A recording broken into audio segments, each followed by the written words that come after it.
Yigret Kodesh Siman He, nous sommes à la page Koufret Amoud Aleph, 7 lignes par le bas, Arderer Klal. L'Admour Zaken a rapporté un pasouk dans Shmuel qui dit que David Amelech a fait le nom de Dieu. Il a fabriqué le nom de Dieu. Comment il a fait? Le Zohar explique qu'il l'a fait par la tzedaka. Il fallait comprendre pourquoi la tzedaka permet de faire le nom de Dieu. Mais pour ça, il faut d'abord comprendre ce que veut dire faire le nom de Dieu. Et l'Admour Zaken a commencé par une grande introduction pour nous expliquer ce que veut dire déjà, ce que représente le nom de Dieu. Le nom de Dieu qui est composé de deux lettres, un He et un Yud. Comme le pasuk dit, Ki be Yud ka Hashem tzur olamim, c'est avec le Yud et le He qu'Hashem crée les mondes. La Gemara a rapporté dans Masechet Menachot, be Yud nivra olam haba, c'est avec le Yud qu'a été créé olam haba, et be He nivra olam hazeh, c'est avec le He qu'a été créé olam hazeh. L'Admour Zaken a présenté un long développement au sujet de ces deux lettres du nom de Dieu, un développement subtil, un peu virtuel pour nous. Mais ce qu'il faut retenir, en deux mots, très simplement, c'est que Dieu a créé un système élaboré qui permet à la création d'exister et qui porte son nom. Les deux lettres, Yud et He, sont les deux lettres de son nom qui correspondent à ce système élaboré que Dieu a mis en place. Dieu qui est unique intervient dans la création d'un monde pluriel, diversifié, parce qu'il existe une étape dans ce système qu'on a appelé Malchut, qu'on a associé à la parole divine, qui va permettre la transition entre l'origine de la création, Hashem Echad, Hashem est un, vers les mondes pluriels et diversité de la création. Et nous avons expliqué que la parole divine est composée de lettres, de mots qui seraient les supports, qui sont les supports, les vecteurs du flux divin qui est apporté à la création. Ces lettres et ces mots vont se convertir, se recombiner, se réassocier, et c'est ce qui va permettre de produire la diversité de la création, des mondes pluriels, des mondes spirituels, Olam haba, comme des mondes matériels, Olam hazeh. Mais les lettres de la parole divine qui interviennent dans la création, Olam hazeh, Olam haba, ne se ressemblent pas. On a bien fait la distinction entre Pnimiyut haotiyot et Chitzoniyut haotiyot. Pnimiyut haotiyot, c'est la dimension profonde de ces lettres qui intervient dans la création de Olam haba, et Chitzoniyut haotiyot, c'est la dimension moins profonde de ces lettres qui intervient dans la création de Olam hazeh. Je reprends l'exemple que je rapportais déjà la dernière fois. Plusieurs personnes assistent à une conférence en chinois, et il y a deux catégories de personnes dans le public. Celui qui comprend le chinois a entendu des mots et des lettres, et il a obtenu des informations et des idées. Celui qui ne comprend pas le chinois a aussi entendu des mots et des lettres, mais lui n'a pas obtenu d'informations. On ne dit pas qu'il n'a rien reçu. Il a bien entendu le conférencier parler, mais pour lui, ces mots et ces lettres n'étaient pas chargés d'informations. Elles étaient vides de contenu, parce qu'il ne comprend pas le chinois. De la même manière, on distingue les mondes spirituels, Olam haba, qui sont réceptifs à la dimension profonde des lettres et de la parole divine, qui interviennent dans la création. Et d'autre part, le monde matériel, Olam hazeh, qui n'est pas réceptif à la dimension profonde des lettres et de la parole divine, qui vont intervenir dans la création. Alors on va le lire tout de suite dans les mots. Arderer Klal. D'une manière générale, Kulam balei chokhma vedad veyodim et boram, ils connaissent tous le Créateur. On va parler des Neshemot et des Malachim, parce que ils reçoivent la vie et l'énergie dont ils ont besoin pour exister, pour fonctionner. La dimension la plus profonde des lettres de la parole divine, qui dérive directement de Yud, Chochma,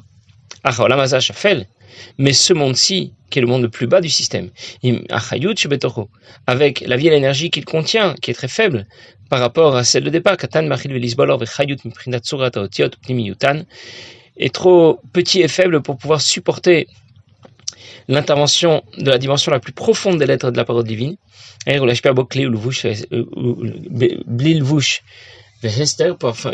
pouvoir la recevoir sans être voilé et caché, alors que c'est le cas pour les Neshemot et les Malachim. Les Malachim et les Neshemot reçoivent cet Amshacha, reçoivent ce flux divin sans filtre, enfin sans filtre trop important en tout cas.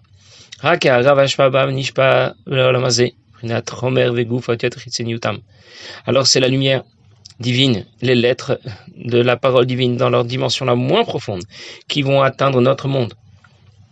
Les lettres dans leur grossièreté, le corps des lettres, si on peut dire.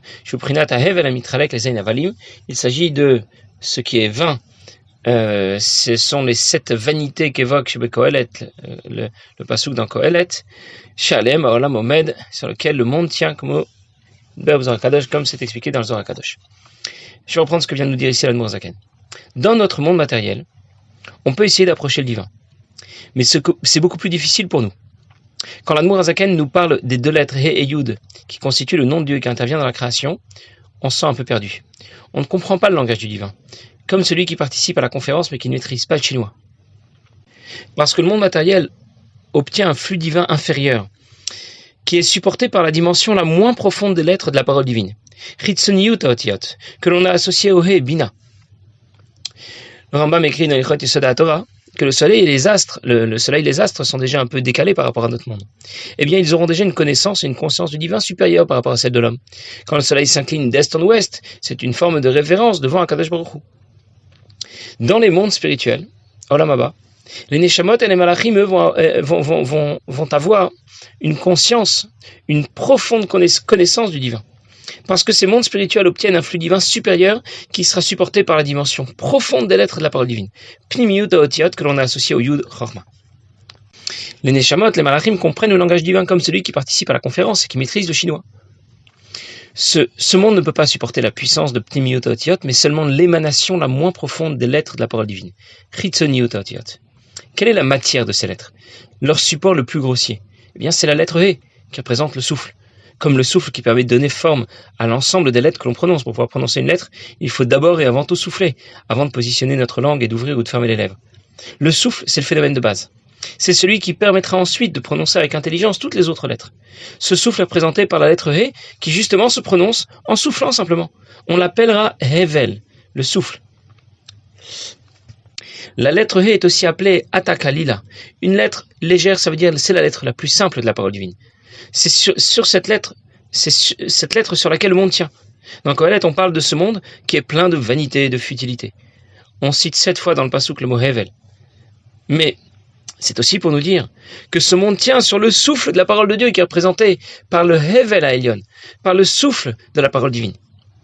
Ça veut dire les lettres de la parole divine dans leur dimension la moins profonde que l'on a associée au souffle. Alors, je récapitule. Il y a un seul conférencier. Tous les participants entendent les mêmes mots et les mêmes phrases. Mais certains ont bien compris et bien capté le contenu de la conférence, et d'autres n'ont absolument rien compris, n'ont pas capté le contenu de la conférence. De la même façon, le Shem Hashem est à l'origine de l'ensemble du système qui permet à la création d'exister. Il s'agit du Yud et du He. Olam Haba a bien capté le contenu profond du flux divin transporté par les lettres de la parole divine. On l'a associé au Yud. Le Olam Hazé n'a pas bien capté le contenu du flux divin qui est transporté par les lettres de la parole divine, et on l'a associé au He. L'Admour Zaken va maintenant ajouter que les choses ne sont pas parfaitement tranchées comme on vient de le décrire. Je reprends dans les mots Veu mod sapi Hashem. Il s'agit de ce qui émane de la parole de Dieu. Hamitlabesh ba'olam hazé v'chol tzvav lachyotam v'tocho melubeshet b'chinat tzurat otiyot, qui vient s'introduire jusqu'à ce monde, et malgré tout, on va y retrouver tzurat otiyot, ça veut dire la forme des lettres. La tsura, ce n'est pas le chomer, ça représente ici la pnimiyut de otiyot, la dimension la plus profonde, que l'on trouvera même dans ce monde. Otiyot adibur va marshava, lettre de la parole ou de la pensée de Dieu, midotav akdoshot ou chachmat qui sont le résultat de l'intervention de ces midot, comme pour à notre niveau pour parler, il faut d'abord y avoir réfléchi, et puis il faut avoir développé une certaine émotion pour parler de tout notre cœur de ce dont nous voulons parler, et penser à ce dont nous voulons, penser. Et bien de la même façon, ce sont les midot akdoshot, ratzon, chochma, la volonté, la sagesse, et les autres midot qui suivent, qui sont à l'origine de la parole divine, et ce système communique et lié, fusionne complètement avec Ein Sof, et c'est pour ça que finalement, même dans notre monde, nous allons retrouver une émanation un peu de la dimension la plus profonde des lettres de la parole de Dieu. L'Admour Zaken va conclure avec un passage entre parenthèses qui va reprendre la même idée, mais avec des mots, un vocabulaire un peu plus kabbalistique. Vezeush katav Arizal, c'est ça que dit le Arizal, Sheprinat Ritzoniut Akelim de Malchut Atzilut. Les Kelim, dans leur dimension la moins profonde, les réceptacles de Malchut, le monde de Atzilut, Amou Mazot, Behe, Shel Shema Vaye Baruchu, qui sont associés à la lettre He du Shem Hashem, Miyardu Venasu, Neshama l'Olam Asiya, sont devenus la Neshama du monde d'Asiya. Chen Katuv Tikunim, c'est ainsi marqué dans les Tikkunei Zohar, Sha Yud Ba'atzilut Chule, et Tatar Meken Ba'Asiya. Yud est dominant dans le monde d'Atzilut, et le dernier He est dominant dans le monde d'Asiya. Je vais reprendre ce que vient de dire ici l'Admour Zaken. L'Admour Zaken ajoute par rapport à ce que nous venons de dire, que les choses ne sont pas parfaitement tranchées. On ne peut pas dire que dans l'Olam Haba est réceptif, est totalement réceptif à la dimension la plus profonde des lettres de la parole divine, tandis que l'Olam Hazé ne l'est pas du tout. Olam Hazé, il est tout de même un peu sensible. Je reprends encore une fois l'exemple de ma conférence en chinois. Ceux qui comprennent le chinois ont obtenu des infos. Ceux qui ne comprennent pas le chinois n'ont pas obtenu d'infos. Très bien. Mais l'Admour Zaken précise, ça ne veut pas dire qu'ils n'ont absolument rien compris. Il y a tout de même quelques vagues idées qu'ils ont pu saisir, quelques schémas qui ont été présentés sur le vidéoprojecteur. Ça leur a permis d'avoir une petite idée, une vague idée du contenu de la conférence. Pnimiyut haotiyot, la dimension profonde de l'aide de la parole divine, va intégrer Olam Haba, mais un peu aussi Olam Hazé. C'est pour cette raison que dans notre monde, Olam Hazé, on a tout de même un peu la possibilité d'approcher le divin, de le connaître. On n'est pas complètement décalé et complètement déconnecté par rapport au divin. Comme quelqu'un qui aurait écouté la conférence en chinois et qui n'aurait absolument rien compris. Il ne faut pas dire que dans le public, il y a ceux qui ont tout compris et il y a ceux qui n'ont rien compris. Même celui qui n'a pas compris a tout de même capté un petit quelque chose. En d'autres mots, Pnimiyut haotiyot, la dimension profonde des lettres de la parole divine qui procède du Yud Chochma, n'intervient pas seulement dans l'existence d'Olam Haba, Yud, Chochma. Elle intervient aussi dans l'existence d'Olam Hazé, He, Bina. Comme le Yud, Chochma, est aussi à l'origine du He, Bina. L'Admour Zaken répète entre parenthèses la même idée avec un vocabulaire plus kabbalistique. C'était déjà pas évident, mais avec ce vocabulaire kabbalistique, c'est encore moins évident. Mais il n'a rien dit de nouveau. C'est exactement la même idée. Et il faut juste se rappeler que c'est tout à fait normal d'avoir des difficultés à se représenter ce que veut dire le Yud, le He, Chochma, Bina, Malchut, Pnimiyut, Ritzoniyut. Parce qu'évidemment, ces concepts appartiennent à un autre monde, à un monde spirituel. Il faut imaginer que les Malachim et les Neshamot ont eux aussi beaucoup de difficultés à se représenter ce que ça veut dire l'argent ou une pizza. On va leur parler de quelque chose qui est un peu rond, et voilà, ça n'ira pas beaucoup plus loin, ils auront beaucoup de mal à enregistrer ce que ça veut dire, parce qu'ils évoluent dans un autre monde, dans un monde spirituel. Et nous aussi, de notre côté, nous appartenons à un monde matériel, et donc c'est tout à fait normal de ne pas parfaitement saisir ces concepts Yud, He, Pnimiyut, Soniyut, qui appartiennent à un monde spirituel. Alors je récapitule. La lumière infinie de Dieu brille dans le monde d'Hatzilut. Et elle va rayonner vers le Gan Eden, Olam Haba. Le passage est direct, même si la puissance a un peu diminué. Pour atteindre notre monde Olam Hazé, le passage se fera de manière indirecte. La lumière qui brillait au départ a maintenant été complètement cachée. C'est pour cette raison qu'on a associé le Yud à Olam Haba et le He à Olam Hazé. Mais c'est la même lumière au départ. Elle atteint Olam Haba avec une certaine puissance. Elle atteint Olam Hazé après avoir été complètement bridée. Ici se termine le développement que fait l'Admour Zaken au sujet du nom de Dieu, le Yud et le He. Et nous avons compris autant que possible ce que voulait dire le nom de Dieu, ce que ça représente. Nous savons déjà que le nom de Dieu, ce n'est pas le nom par lequel on peut l'appeler, comme quelqu'un qui porte un nom qui lui sert simplement à communiquer avec quelqu'un d'autre. Le nom de Dieu, c'est ce qui représente le système qui permet à l'ensemble de la création d'exister, le système qui alimente l'existence de la création. L'Admour Zaken nous a donné beaucoup de détails à ce sujet, au sujet du Yud, du He, et comment les choses s'organisent. Le système est très élaboré.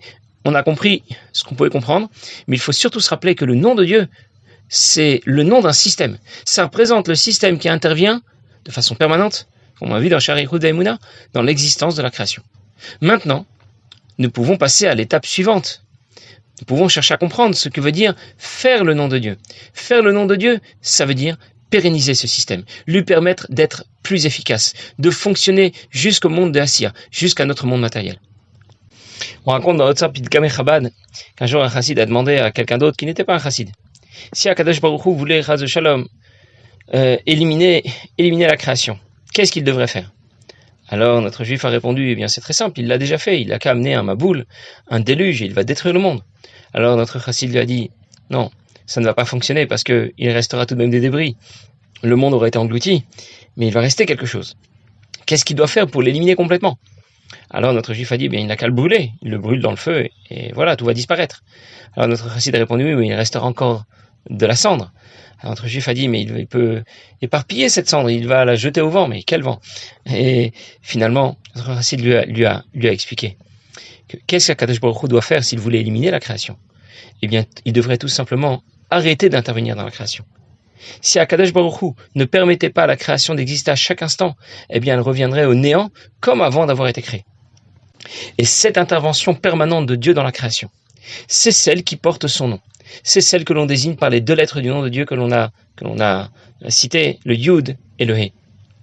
Alors dans la suite du Siman, l'Admour Zaken va poursuivre et nous expliquer ce que veut dire faire le nom de Dieu et pourquoi par la tzedaka, on va faire le nom de Dieu, c'est-à-dire pérenniser tout ce système et lui permettre de fonctionner de la meilleure manière. Passez une bonne journée.